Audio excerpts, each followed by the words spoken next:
Seigneur, ta parole est grande, elle demeure à jamais. Ta parole est infaillible, rien ne peut la supprimer. Bienvenue à vous, chers téléspectateurs, ainsi qu'à tous nos téléspectateurs dans le monde entier, dans un nouvel épisode de notre émission d'études quotidiennes Toute la Bible. Nous poursuivons notre étude de l'Épître aux Romains, l'Épître de la justification. Dans notre étude, nous en sommes au chapitre 8, versets 9 à 17.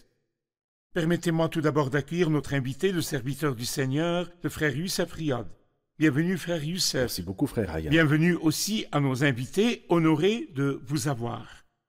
Frère Youssef, les versets 9 à 17, je vais lire quelques versets et revenir vers vous avec une question.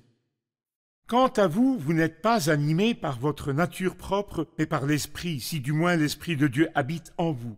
Si quelqu'un n'a pas l'Esprit de Christ, il ne lui appartient pas. Et si Christ est en vous, votre corps, il est vrai, est mort à cause du péché, mais votre esprit est vie à cause de la justice. Et si l'Esprit de Dieu qui a ressuscité Jésus habite en vous, celui qui a ressuscité Christ rendra aussi la vie à votre corps mortel par son esprit qui habite en vous. Ainsi donc, frères et sœurs, nous avons une dette, mais pas envers notre nature propre pour nous conformer à ses exigences. Si vous vivez en vous conformant à votre nature propre, vous allez mourir. Mais si par l'esprit vous faites mourir les manières d'agir du corps, vous vivrez. En effet, tous ceux qui sont conduits par l'Esprit de Dieu sont fils de Dieu. Et vous n'avez pas reçu un esprit d'esclavage pour être encore dans la crainte, mais vous avez reçu un esprit d'adoption par lequel nous crions « Abba, Père ». L'Esprit lui-même rend témoignage à notre esprit que nous sommes enfants de Dieu. Or, si nous sommes enfants, nous sommes aussi héritiers. Héritiers de Dieu et co-héritiers de Christ. Si toutefois nous souffrons avec lui, afin de prendre aussi part à sa gloire. Le discours est clair ici à partir du verset 9. Vous n'êtes pas animés par votre nature propre, mais par l'Esprit, si du moins l'Esprit de Dieu habite en vous. Si quelqu'un n'a pas l'Esprit de Christ, il ne lui appartient pas. Nous savons qu'au chapitre 8, le Saint-Esprit est entré comme un nouveau facteur qui a changé l'équation. L'Esprit est en nous, mais ici il dit « vous êtes dans l'Esprit ». Que signifie « vous êtes dans l'Esprit » ? Vous êtes dans l'esprit et le contraire de vous êtes dans la chair. Nous étions dans la chair. Le chapitre 7 nous dit, lorsque nous étions livrés à notre propre nature et passions pécheresses, le contraire, vous êtes dans l'esprit. Dans le temps présent, nous sommes dans l'esprit après avoir été dans la chair. Et nous avons appris que ces deux expressions parlent de la condition. J'étais en Adam autrefois, c'est la maintenant position. Je suis en Christ, c'est la position. Ma position, j'étais en Adam, maintenant je suis en Christ. Ma condition, j'étais dans la chair, je suis dans l'esprit. Que signifie dans la chair et dans l'esprit? Eh bien, cela signifie que le caractère général de ma vie, le climat dans lequel je vis, c'est la chair, les tendances de la chair, la nature déchue qui est en moi. Je suis dans l'esprit signifie que je vis dans une nouvelle atmosphère qui est le Saint-Esprit. Si quelqu'un n'a pas l'Esprit de Christ, il ne lui appartient pas. Qu'est-ce qui ne lui appartient pas? Le Christ ne lui appartient pas. Le pronom revient toujours au dernier nom mentionné. Si quelqu'un n'a pas l'esprit du Christ, alors cet homme-là, cet homme qui n'a pas l'esprit du Christ, n'appartient pas au Christ. Pour le dire plus simplement, cet homme-là n'est littéralement pas chrétien selon l'expression biblique du mot chrétien. Un homme qui est véritablement chrétien est un homme qui se distingue par l'habitation de l'esprit du Christ en lui. La présence de l'esprit du Christ lui a donné le caractère chrétien. C'est l'habitation du Saint-Esprit dans le croyant qui fait de lui un chrétien, qui lui donne la vie de Dieu aux yeux de Dieu, les attributs même du Christ, la vie de Dieu dans cette personne. Ainsi, un chrétien qui n'a pas le Saint-Esprit n'est pas un chrétien, c'est un affilié au Christ, exactement. Verset 10, « Et si Christ est en vous, votre corps, il est vrai, est mort à cause du péché, mais votre esprit est vie à cause de la justice. » Qu'est-ce que le corps mort à cause du péché? Oui, eh bien, le verset qui dit que si le Christ est en vous, votre corps, la chair et le sang, ou bien l'entité humaine, votre corps est mort à cause du péché, à cause de la présence du péché en nous. Le péché habite toujours en nous. Et le péché conduit l'homme à la mort, à moins que la libération de notre corps ne vienne en attendant l'adoption, Quand cela se la libération produira-t-il? à la venue du Christ, C'est la libération du la corps. libération du corps. L'âme et l'esprit sont donc libérés, été libérés. ils ont été libérés par l'œuvre C'est du vrai. Christ sur la croix. Et le corps n'a pas encore été libéré, nous attendons l'adoption, la libération de notre corps. Mais si cela ne se produit pas de notre vivant, notre corps est mort. Pourquoi est-il mort? À cause du péché. Quant à l'esprit humain, notre esprit qui est en nous, cet esprit est vie. À cause de la justice, ce que le Christ a fait lorsqu'il est mort pour nous sur la croix. Il s'agit donc de l'esprit humain et non du L'esprit. Saint-Esprit. Cela Bien parle sûr, de l'esprit bien humain. sûr. Nous allons faire une pause puis prendre une question du public. Chers téléspectateurs, je vous retrouve après la pause et je vous encourage, si vous avez des questions, à nous les envoyer aux adresses qui apparaîtront pendant la pause. Je vous retrouve après la pause.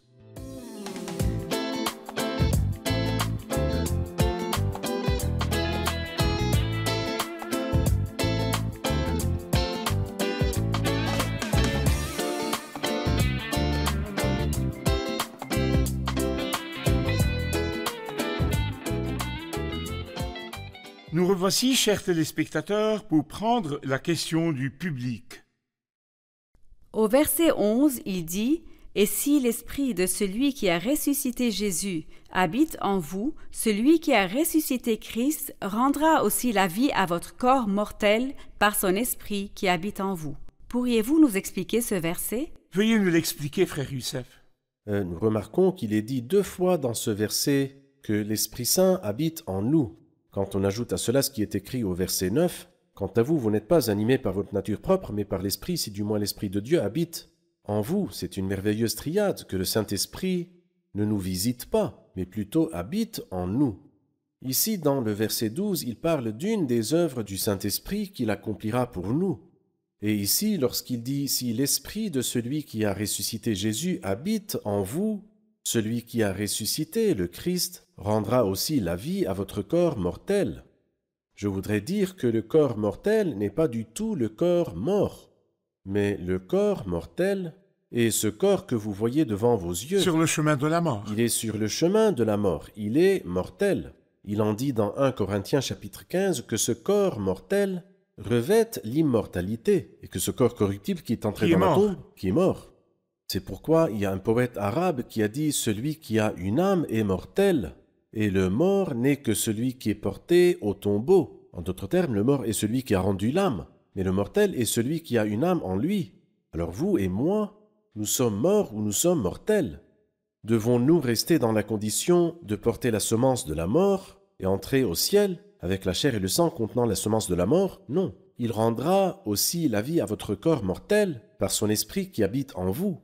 Par des mots plus simples, il transformera notre corps de misère. Ce corps sera transformé par... Et qui est cette force qui va transformer ce corps mortel? C'est l'Esprit Saint qui habite en nous. L'Esprit Saint rend de nombreux services. Il me réconforte, il me bénit, il m'apprend à prier, il m'apprend comment prier et quoi dire. Mais lorsque le Christ viendra, le Saint-Esprit transformera ce corps. Il rendra la vie à ce corps mortel qui est sur le chemin de la mort. Il lui rendra la vie par le Saint-Esprit qui habite en nous. C'est donc une œuvre du Saint-Esprit au jour de l'enlèvement, C'est vrai, quand le Christ viendra enlever l'Église. c'est juste à 100%. C'est ce qui arrivera C'est aux vrai. corps qui sont sur le chemin de la mort maintenant. C'est C'est pourquoi on juste. les appelle C'est mortels. vrai. Il leur rendra C'est la vrai. vie. Il transformera notre corps de misère pour le rendre conforme à son corps glorieux. Bien. Puisque vous avez parlé de l'habitation du Saint-Esprit, qu'est-ce qui distingue les croyants du Nouveau Testament ou de l'Église des croyants de l'Ancien Testament en ce qui concerne l'habitation du Saint-Esprit? Eh bien, le Saint-Esprit n'a jamais habité les croyants de l'Ancien Testament. Parce que, si je puis le dire, il n'y a pas de maison qui soit bonne pour lui.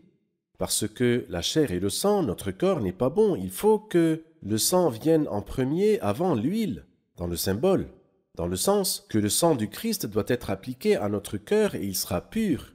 Lorsque notre cœur sera pur, le Christ viendra, il a purifié votre cœur par la foi, par le sang du Christ. Le Saint-Esprit viendra habiter dans une maison qu'il peut habiter. Mais le péché habite un corps et le Saint-Esprit vient ensuite l'habiter, cela ne marche pas. D'abord, la purification est nécessaire par le sang et l'Esprit viendra. Les croyants de l'Ancien Testament, le Saint-Esprit venait sur certains d'entre eux, il venait simplement, puis s'en allait. Ce n'était pas une Pas habitation permanente. L'habitation permanente a commencé le jour de la Pentecôte. Jésus y a fait référence dans son sermon dans la chambre haute, juste avant la croix. Il a dit quand le Saint-Esprit, le défenseur, viendra, il vient rester. Il demeurera en vous, il reste avec vous, il sera en vous.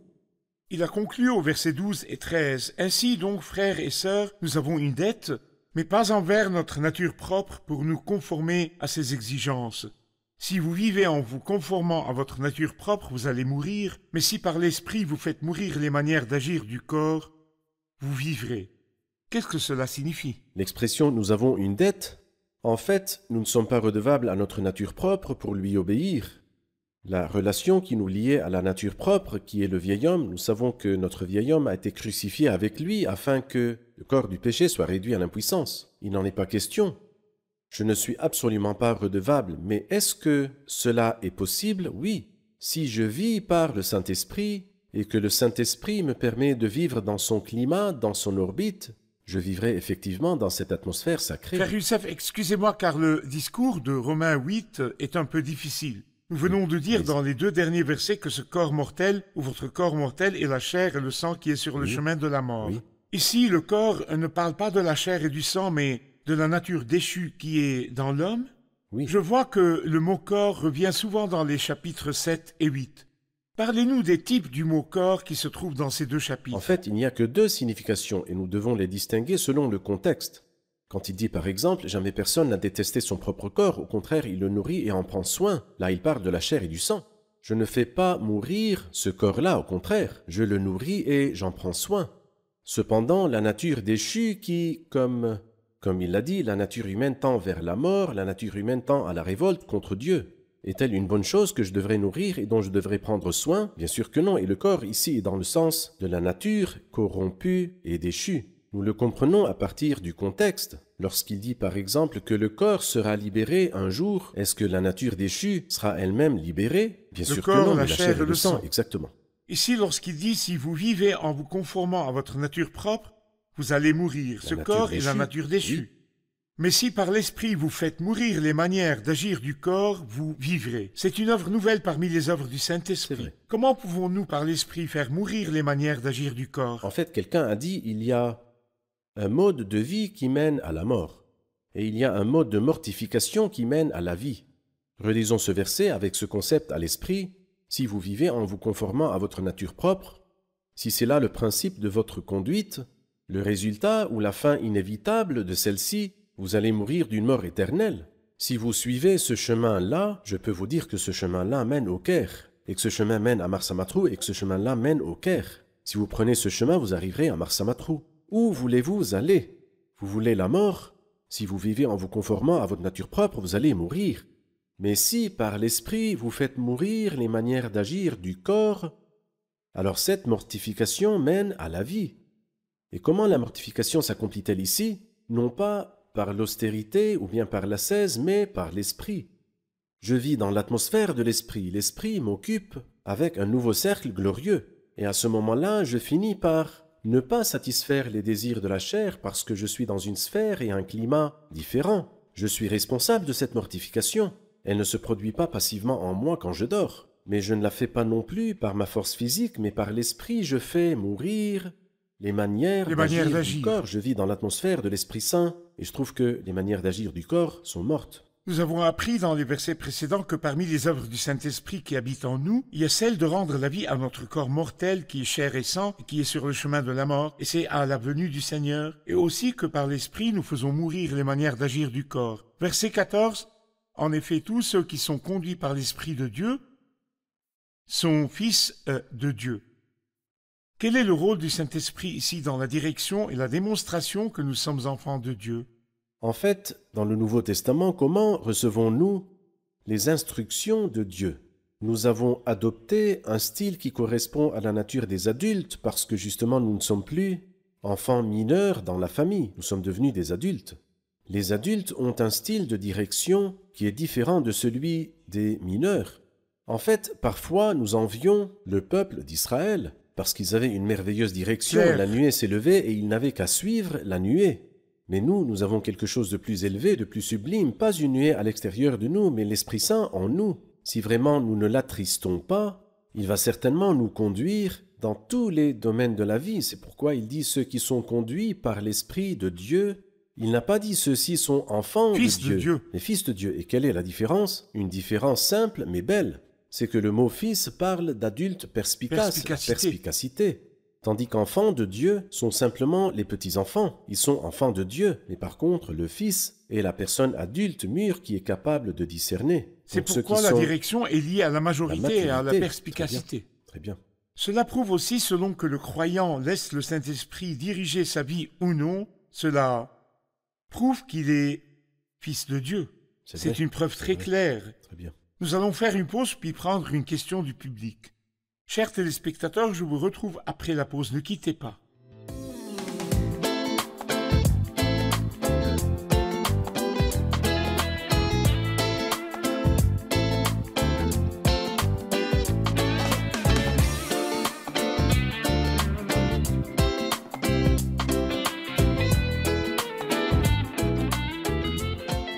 Nous revoici, chers téléspectateurs, pour prendre la question du public.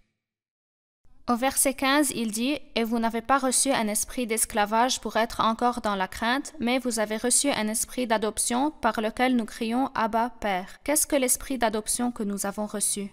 Qu'est-ce que l'esprit d'adoption par lequel nous crions « Abba, Père » ? Eh bien, c'est le Saint-Esprit lui-même.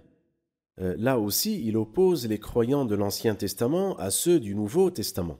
Sur la base de ce que nous venons de dire, juste avant, lorsque nous avons dit que les fils de Dieu sont les adultes. Dans l'Ancien Testament, il y avait des enfants de Dieu, mais ils étaient, comme il dit dans Galates chapitre 4, ils ne se distinguent en rien d'un mineur ou d'un esclave. L'Ancien Testament avait l'esprit d'esclavage, et il avait l'esprit de peur.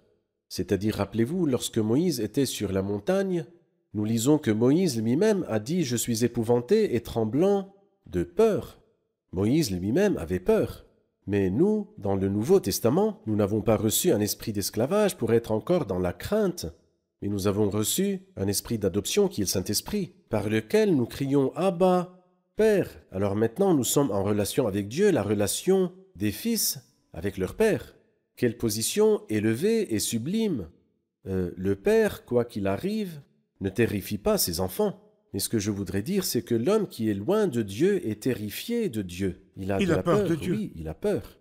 Mais le Fils est heureux et se réjouit d'être en présence de son Père. Nous n'avons pas reçu un esprit d'esclavage ni un esprit de peur, mais nous avons reçu un esprit d'adoption par lequel nous crions « Abba Père ». Abba, c'est un mot araméen et qui est le même dans toute la Bible sainte, dans toutes les langues. Abba, Abba, en anglais, en français, en allemand, en tout, en arabe.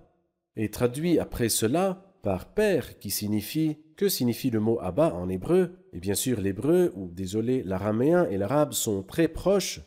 Un mot qui signifie mon Père. Et c'est pourquoi je peux l'appeler le titre de familiarité et d'amour. Familiarité, bien sûr. L'Esprit lui-même rend témoignage à notre esprit que nous sommes enfants de Dieu. Quel est le rôle du Saint-Esprit dans le témoignage à notre esprit que nous sommes enfants de Dieu?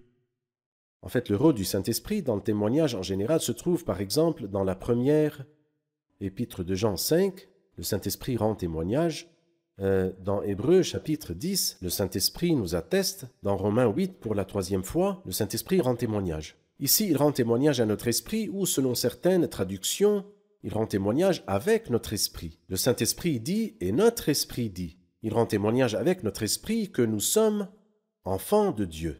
Le Saint-Esprit rend témoignage que nous avons reçu un esprit d'adoption, que Dieu est devenu notre Père, et voyez quel amour le Père nous a témoigné pour que nous soyons appelés enfants de Dieu. Mais à tous ceux qui ont accepté le Christ, il a donné le droit de devenir enfants de Dieu. Et en avez-vous la preuve? La preuve est en moi. L'Esprit rend témoignage en moi. Je n'ai pas besoin d'un témoignage extérieur, parce que le Saint-Esprit qui est en moi me dit que je suis devenu l'un des enfants chéris de Dieu.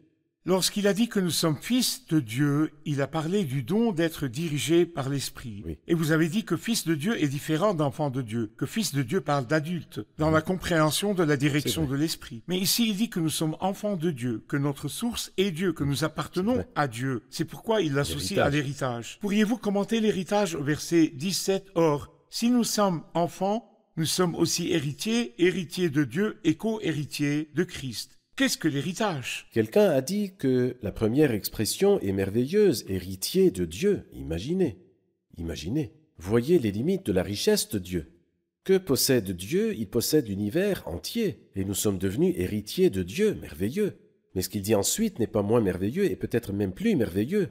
Il dit nous sommes co-héritiers du Christ. Co-héritiers du Christ, c'est-à-dire que nous héritons avec lui du même héritage que le Christ possédera. Et il a tout à fait raison.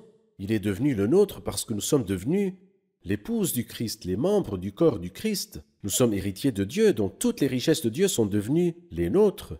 Et nous hériterons avec le Christ.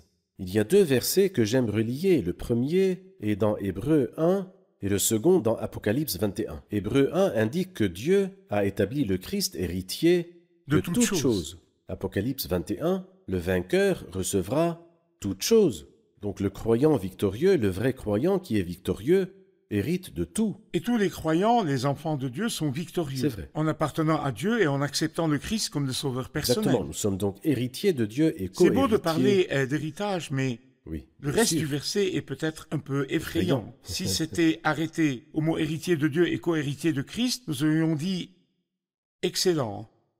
Mais lorsqu'il dit « si toutefois nous souffrons avec lui », afin de prendre aussi part à sa gloire. Pourquoi parle-t-il de souffrance? Eh bien, si vous aviez attendu un peu jusqu'au verset 18, vous changeriez d'avis en disant « c'est quand même beau ». Il dit « j'estime que les souffrances du moment présent ne sont pas dignes d'être comparées à la gloire ». Ici, il y a de la souffrance, c'est sûr.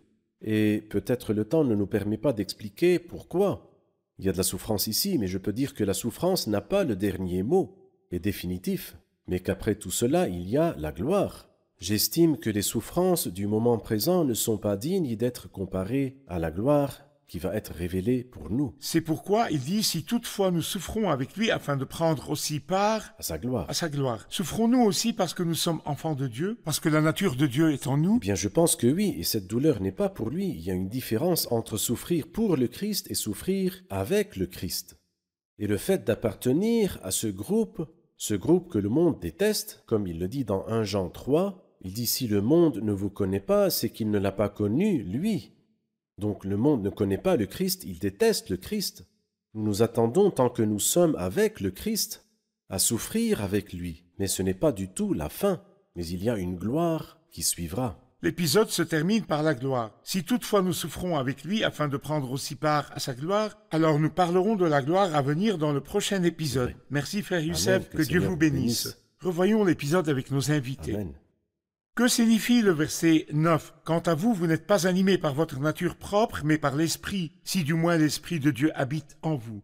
Que signifie être dans l'Esprit? Nous comprenons que notre position était en Adam et est maintenant en Christ. Nous étions dans notre nature propre et nous sommes maintenant dans l'esprit. Dans la nature propre signifie que toutes nos préoccupations tournent autour du corps, mais dans l'esprit, nous vivons dans l'atmosphère du Saint-Esprit. Lorsqu'il poursuit en disant « si quelqu'un n'a pas l'esprit de Christ, il ne lui appartient pas ». Qu'est-ce qui ne lui appartient pas? Le Christ ne lui appartient pas parce que le pronom revient au dernier nom. Cela signifie qu'il n'a pas la vie chrétienne au sens biblique du terme, qu'il ne se distingue pas par l'habitation du Saint-Esprit ou qu'il n'a pas la vie du Christ et ses attributs. Le verset 11 dit « Et si l'esprit de celui qui a ressuscité Jésus habite en vous, celui qui a ressuscité Christ rendra aussi la vie à votre corps mortel par son esprit qui habite en vous. » Que signifie le mot « votre corps mortel » et quand cette renaissance aura-t-elle lieu? Le mot « votre corps mortel » signifie ce corps, la chair et le sang qui sont sous l'arrêt de mort, qui sont le chemin de la mort, qui portent en eux la semence de la mort. Et ce qui va se passer, c'est qu'au jour de l'enlèvement, le Saint-Esprit qui habite en nous transformera notre corps de misère, il rendra la vie à notre corps mortel pour recevoir un corps lumineux. Au jour de l'enlèvement, le jour où le Seigneur viendra prendre l'Église. Je vous remercie, que Dieu vous bénisse. Merci frère Youssef pour votre travail acharné. Nous poursuivrons notre étude dans le prochain épisode. Amen. Merci beaucoup. Chers téléspectateurs, la nouvelle révélation que la Bible nous a faite dans cette partie est que Dieu est devenu notre Père lorsqu'il a envoyé dans notre cœur l'Esprit de son Fils, et cet Esprit crie en nous « Abba Père ». Cela signifie simplement que Dieu n'est pas comme les hommes le craignent. Dieu n'est pas le vengeur puissant qui oblige les hommes à l'adorer avec crainte. Il n'oblige pas les gens à se tenir devant lui dans la prière et à l'adorer avec crainte, mais Dieu est plein d'amour et il veut entrer en relation avec vous. Il veut être un père pour vous. Un père, oui, un père. Lorsque vous recevez le Saint-Esprit, le Seigneur Jésus-Christ entre dans votre vie par le Saint-Esprit. Lorsque vous recevrez le Saint-Esprit, son nom est l'esprit d'adoption et vous vous adressez à Dieu, Abba Père. Vous entrez en relation d'amour avec Dieu. Vous saurez que Dieu vous aime. Vous saurez que Dieu vous soutient.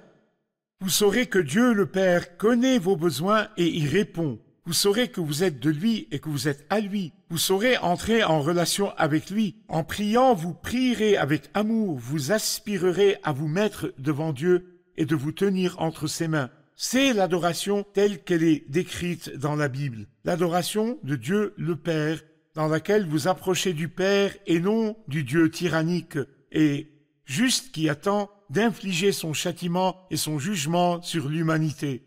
Je vous revois dans le prochain épisode. Que le Seigneur soit avec vous.